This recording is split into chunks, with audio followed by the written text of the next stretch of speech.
സമരാനുകൂലികൾ കൂട്ടിയിറങ്ങിയേ പോകുള്ളൂ. എത്രയും പെട്ടെന്ന് പുറത്തു ഇറങ്ങാം. കൂട്ടിയിറങ്ങിയേ കൊണ്ട് പോകുള്ളൂ. എത്രയും പെട്ടെന്ന് പോകുക. കൽപ്പറ്റ ചുങ്കത്ത് തന്നെയുള്ള കാത്തലിക് സിറിയൻ ബാങ്കിന്റെ ശാഖ രാവിലെ മുതൽ തുറന്ന് പ്രവർത്തിക്കുന്നുണ്ടായിരുന്നു. ബാങ്ക് സമയത്ത് തന്നെ ജീവനക്കാരെത്തി ബാങ്ക് തുറന്നിരുന്നു. തൊട്ടടുത്ത ജംഗ്ഷനിൽ തൊഴിലാളി പ്രവർത്തകർ സമരാനുകൂലികൾ വാഹനങ്ങൾ തടയുന്നുണ്ടായിരുന്നു. അവിടെ വെച്ചാണ് ഒരു ലോറി ഡ്രൈവറുമായി സംഘർഷമൊക്കെ ഉണ്ടായത്. അപ്പോഴാണ് ഈ ബാങ്ക് തുറന്ന് പ്രവർത്തിക്കുന്നുണ്ട് എന്നുള്ള വിവരം ആരോ അവരെ അറിയിച്ചത്. അങ്ങനെയാണ് AITUCയുടെ നേതൃത്വത്തിൽ പ്രവർത്തകർ വന്ന് ബാങ്ക് അടയ്ക്കാൻ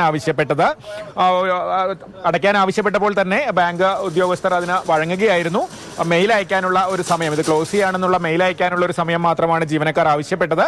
അതിനുശേഷം ബാങ്ക് അടച്ച് ജീവനക്കാർ പോവുകയായിരുന്നു. സമരക്കാർ ബാങ്കിന് ഈ ശാഖയ്ക്ക് ഷട്ടർ ഇട്ടതിന് ശേഷമാണ് പണിമുടക്ക് അനുകൂലികൾ പിരിഞ്ഞു പോയത്. എന്തായാലും ജീവനക്കാർ കൂടുതൽ പ്രതിരോധമൊന്നുമില്ലാതെ ബാങ്ക് അടച്ച് പോവുകയായിരുന്നു. അതുകൊണ്ട് തന്നെ വേറെ മറ്റ് തർക്കങ്ങളൊന്നും ഉണ്ടായില്ല. സമരക്കാർ അടയ്ക്കാൻ ആവശ്യപ്പെട്ടു, ബാങ്ക് അടച്ച് ജീവനക്കാർ പിൻവാങ്ങുകയായിരുന്നു.